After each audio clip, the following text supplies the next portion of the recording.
नमस्कार, स्वागत है आपका खबर दमदार में। मैं हूं आपके साथ मेनका चौधरी और इस बुलेटिन की शुरुआत इस वक्त की बड़ी खबर के साथ करते हैं। यूपी की सियासत से जुड़ी है ये बड़ी खबर। समाजवादी पार्टी की अपने सहयोगी दलों के साथ बैठक हुई, वो बैठक खत्म हो चुकी है, लेकिन शिवपाल यादव बैठक में शामिल नहीं हुए। शिवपाल यादव इटावा में हैं। दरअसल 26 मार्च को एसपी विधायक दल की बैठक में शिवपाल यादव को बुलाया नहीं गया था, जिस पर शिवपाल यादव ने नाराजगी जताई थी, जबकि समाजवादी पार्टी की ओर से कहा गया कि शिवपाल यादव का दल अलग है और इसलिए उन्होंने समाजवादी पार्टी के विधायक दल की बैठक में उन्हें आमंत्रित नहीं किया गया और उन्हें सहयोगी दल की बैठक में बुलाया जाएगा। लेकिन शिवपाल का कहना है कि वो समाजवादी पार्टी के सिंबल पर चुनाव लड़े थे और ऐसे में समाजवादी पार्टी की बैठक में उन्हें बुलाया जाना चाहिए था और आज सहयोगी दलों की बैठक में वो नहीं पहुंचे, यानी कि समाजवादी पार्टी के विधायक दल की बैठक में उन्हें बुलाया नहीं गया, जिसकी वजह से वो शामिल नहीं हुए। और आज जब सहयोगी दलों की बैठक में उन्हें बुलाया गया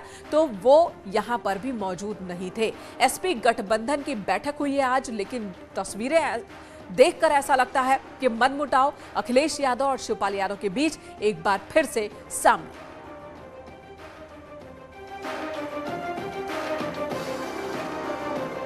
शिवपाल जी के बारे में राजभर जी ने जिक्र करा तो अखिलेश ने बताया कि आएंगे और बुलाएंगे उन्हें भी, आज वो है नहीं। अब आगे की क्या रणनीति?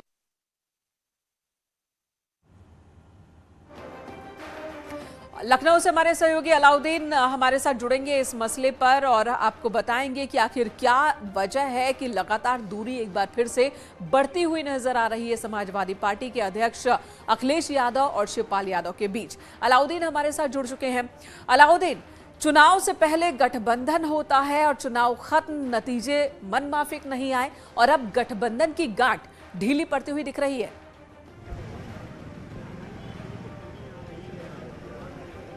देखिए, अभी अभी राजपाल बालियान निकले हैं जो कि राष्ट्रीय लोकदल के नेता विधानमंडल हैं। उन्होंने कहा कि आज की बैठक में इस बात का जिक्र हुआ और जिक्र छेड़ा गया ओपी राजभर की तरफ से और ये बात कही गई कि क्या शिवपाल सिंह यादव इस बैठक में नहीं आ रहे हैं। उस पर समाजवादी पार्टी के राष्ट्रीय अध्यक्ष की तरफ से कहा गया कि उनको न्योता भेजा गया है, वो आएंगे। लेकिन ये सच बात है कि अब क्योंकि बैठक खत्म हो चुकी है, अब मेरे पीछे ठीक आप देखें, हालांकि गेट अभी बंद है और सिर्फ गेट के उस पार यानी समाजवादी पार्टी कार्यालय में समाजवादी पार्टी के राष्ट्रीय अध्यक्ष अखिलेश यादव उनकी फ्लीट मौजूद है।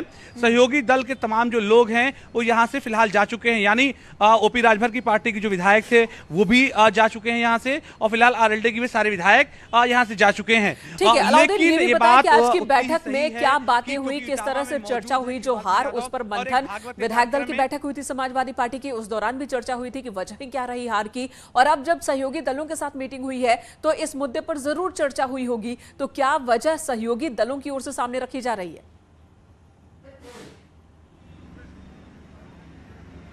देखिए, हार के मुद्दों पर भी मंथन हुआ है और बात जो निकल करके आई है राजपाल बालियान की तरफ से कि खास तौर से पश्चिमी उत्तर प्रदेश में जो उनका गठजोड़ था वो उनको उम्मीद थी कि वहां बेहतर रिजल्ट आएगा, लेकिन ऐन वक्त पर तमाम जो जाटो जातियां थी वो समाजवादी पार्टी गठबंधन से छिटक गई और उसका नतीजा ये हुआ कि इलेक्शन में उनको सीटें कम मिली। तो ऐसे में हालांकि अब रिजल्ट क्योंकि आ गया है तो मंथन का दौर आमतौर से जारी रहता है, लेकिन क्या लोकसभा के इलेक्शन में कोई ऐसा गठबंधन बनने वाला है जो 2024 के इलेक्शन में समाजवादी पार्टी आरएलडी को एक करेगा? तो उन्होंने साफ तौर से कहा कि दोनों लोग एक साथ हैं, तमाम गठबंधन के दल एक साथ हैं, लेकिन आने वाले दिनों में क्योंकि आज के पूरे कार्यक्रम में अब्बास अंसारी भी जो सुभाषपा से विधायक है वो भी नहीं मौजूद थे, पल्लवी पटेल भी नहीं थी। पल्लवी पटेल के बारे में खबर ये थी कि जो है उनकी पार्टी की तरफ से वहां सचिव उनके आए थे। तो ऐसे मान के चलें कि अब बहुत ज्यादा मंथन के मतलब बहुत ज्यादा नहीं रह जाता क्योंकि अब रूलिंग पार्टी एक आ चुकी है। तो चुनाव से पहले महागठबंधन और चुनाव के बाद अब देखिए कि गठबंधन की गांठें ढीली पड़ने लगी है। हालांकि ये जरूर कहा गया समाजवादी पार्टी की ओर से कि 2024 तक ये जो सहयोग है वो बना रहेगा, लेकिन मजबूती बहुत ज्यादा नजर नहीं आ रही है। ओम प्रकाश राजभर पहले ही कह चुके हैं, जैसे नतीजे आए थे उन्होंने कहा कि उनको तो अंदाजा हो गया था कि इस बार सरकार नहीं बनने जा रही है महागठबंधन की। एक दूसरे पर आरोप प्रत्यारोप भी देखने को मिल रहे हैं। चलिए, आज यूपी विधानसभा में कुछ ऐतिहासिक पल देखने को मिले हैं। विधानसभा में सीएम योगी आदित्यनाथ का दूसरा कार्यकाल का पहला संबोधन हुआ है और इस दौरान सीएम ने विपक्ष को नसीहत दी है, तो वहीं साथ मिलकर काम काम करने की बात कही। 18 विधानसभा के अध्यक्ष सतीश महाना बने हैं, माफ कीजिएगा, विधानसभा के अध्यक्ष सतीश महाना बने हैं, जिन्हें सीएम योगी आदित्यनाथ, नेता विपक्ष अखिलेश यादव समेत सभी मंत्रियों और विधायकों ने बधाई दी। तो वहीं सीएम के बाद बतौर नेता विपक्ष अखिलेश यादव का भी संबोधन हुआ। उन्होंने भी सत्ता पक्ष को अपने ही अंदाज में जवाब दिया। तो आज के विधानसभा सेशन के पहले दिन की ये 3 तस्वीरें आपके सामने।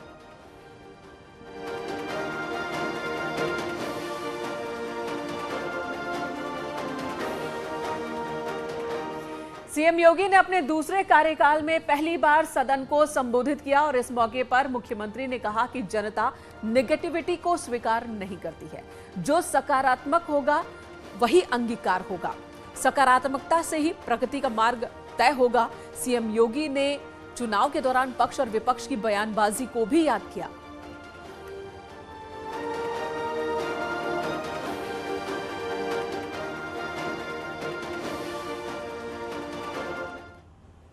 अभी बहुत दिन नहीं हुए हैं, मार्च प्रथम सप्ताह में दोनों ओर से मिसाइलें चल रही थी और उस समय हर व्यक्ति एक दूसरे के हमलों से, झुलसने से बचने के लिए अपने अपने स्तर पर प्रयास कर रहा था।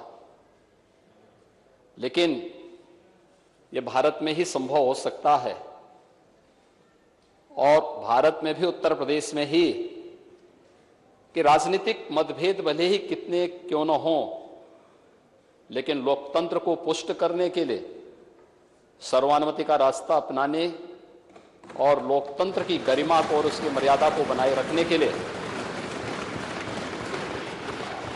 हम मिलकर के इस अभियान को आगे बढ़ाएंगे। और आज आपको याद होगा, चुनाव के दौरान समाजवादी पार्टी की ओर से बार बार बीजेपी पर आरोप लगाए जाते थे कि बीजेपी नकारात्मक राजनीति करती है, और आज सीएम ने कहा कि नकारात्मक राजनीति को छोड़ने का वक्त आ गया है। इस मौके पर अखिलेश यादव ने सदन को भी संबोधित किया। अखिलेश ने अपने अंदाज में कई मुद्दों पर बात रखी है। अखिलेश ने विदेश दौरे को लेकर उठे सवालों पर तंज भरे लहजे में जवाब दिया है। क्या जवाब दिया वो भी सुनिए। और मुझे खुशी है कि अध्यक्ष ऐसे हमारे बने हैं कि अब जब कभी विदेश यात्रा होगी तो भूलेंगे नहीं हम लोगों को। ये ना करना कि राइट वालों को ही बिठा करके ले जाएं आप। हालांकि राइट में कुछ ऐसे सदस्य हैं वो विदेश नहीं जाना चाहते, और सही बात है तो सही बात है, वो विदेश नहीं जाना चाहते। और ये बात मैं इसलिए कह रहा हूं, अध्यक्ष महोदय, उनका नाम मालूम हो तो बता दिए, शुरू से आसानी हो जाएगी। आवाज मैं बात को आगे नहीं बढ़ाऊंगा अध्यक्ष महोदय। मैं इस बात को इसलिए कह रहा हूं कि विदेश जाने का कुछ लाभ भी है। मैं उन लाभों की बात नहीं कर रहा हूं जो कभी कभी कुछ लोग उठाते हैं सवाल। ये जो एक्सप्रेस वे की बात नेता सदन कह रहे थे, मैं यकीन से अध्यक्ष जी कह सकता हूं, अगर मैं विदेश नहीं गया होता तो शायद देश का सबसे अच्छा एक्सप्रेस वे नहीं बना पाता। और विधानसभा में लोकतंत्र की मजबूती को लेकर भी सीएम योगी और अखिलेश यादव ने सत्ता पक्ष के साथ साथ विपक्ष की भूमिका का जिक्र किया। और लोकतांत्रिक व्यवस्था में जब सत्ता पक्ष और विपक्ष मिलकर के एक साथ मिलकर के इस अभियान का सहभागी बनता है तो एक और एक दो नहीं होता है, बल्कि वह मिलकर के 11 की ताकत बनकर के मजबूती के साथ लोकतंत्र की इस व्यवस्था को न केवल पुष्ट करता है बल्कि इसे और भी मजबूती के साथ आगे बढ़ाने का कार्य करता है। और जितना आप विपक्ष को मौका देंगे उतना लोकतंत्र मजबूत होगा।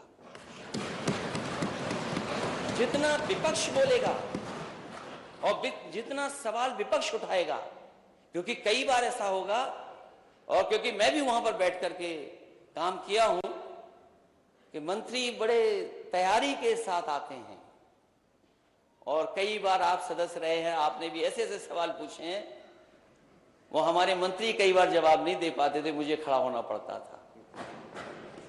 इसलिए वो अनुभव आपके पास है, उस समय आपके संरक्षण की जरूरत पड़ेगी। यूपी में विकास और रोजगार का मुद्दा हमेशा हावी रहा है, लिहाजा इस बार भी नेता सदन और नेता प्रतिपक्ष ने इस मुद्दे को उठाकर नई बहस की शुरुआत की है। पिछली सरकार में मुझे उस सरकार को भी नेतृत्व देने का सौभाग्य प्राप्त हुआ था। उस सरकार में औद्योगिक विकास मंत्री के रूप में जो कार्य किया, उत्तर प्रदेश के इतिहास में पहली बार उत्तर प्रदेश के अंदर 3,60,000 करोड़ रुपए से अधिक की निवेश के प्रस्ताव को जमीनी धरातल पर उतारने का कार्य करना था। लाखों नौजवानों को नौकरी और रोजगार के साथ जोड़ने, उनके जीवन को उज्जवल भविष्य की ओर अग्रसर करने में जो योगदान दिया गया, कानपुर के विकास के साथ साथ उत्तर प्रदेश के समग्र विकास के लिए जो सकारात्मक भूमिका आपकी थी।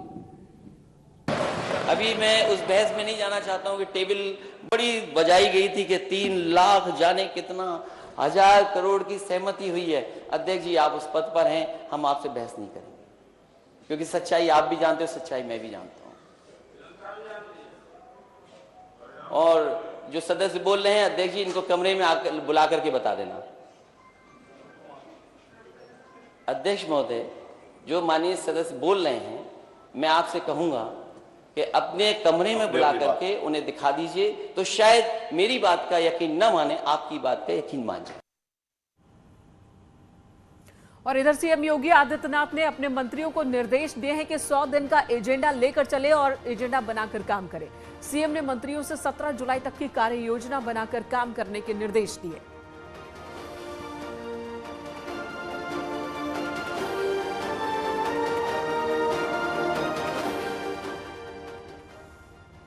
तो शपथ के साथ ही सरकार काम पर। पोर्टफोलियो मिलने के बाद टीम योगी के कई सदस्यों ने, कई मंत्रियों ने आज अपना कार्यभार संभाल लिया है।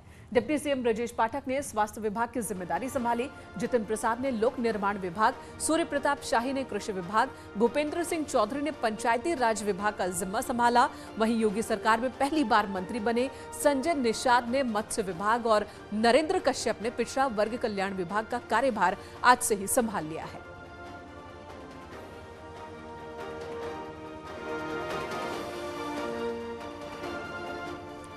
तो आज नए मंत्रियों ने अपने अपने काम की शुरुआत कर दी है और मंत्रियों का दावा है कि वो अपने विभाग से संबंधित काम में पूरी निष्ठा से जिम्मेदारी को निभाएंगे और प्रदेश को विकास की नई ऊंचाइयों पर लेकर जाएंगे।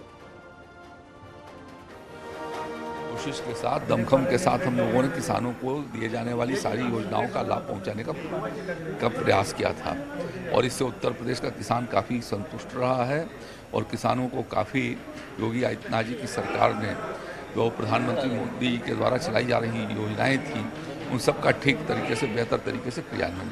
हाँ, निश्चित रूप से सरकार की जो प्राथमिकता है, हमारे माननीय मुख्यमंत्री जी का जो दिशा निर्देश है, उस दिशा निर्देशों पर हम लक्ष्य करके, चिन्हित करके लक्ष्य को, अपने उस काम को आगे बढ़ाएंगे और जो भी परफॉर्मेंस है एक समय अवधि में उसे हम पूरा करेंगे। जो भी विभाग की योजनाएं हैं, वह योजनाएं जिसके लिए बनी हैं उन तक सुविधाजनक ढंग से पहुंचे, यह हमारा प्रयास होगा और बहुत शानदार ढंग से हम लोग अपने विभाग के माध्यम से और गांव को आगे लेकर के जाएंगे। निश्चित तौर से अनुभव तो देखिए सरकार में रहने का बहुत सारा रहता है और उस अनुभव का फायदा लेंगे और जो नहीं अनुभव होगा, जिनके पास अनुभव है, उनके अनुभव को शेयर करेंगे।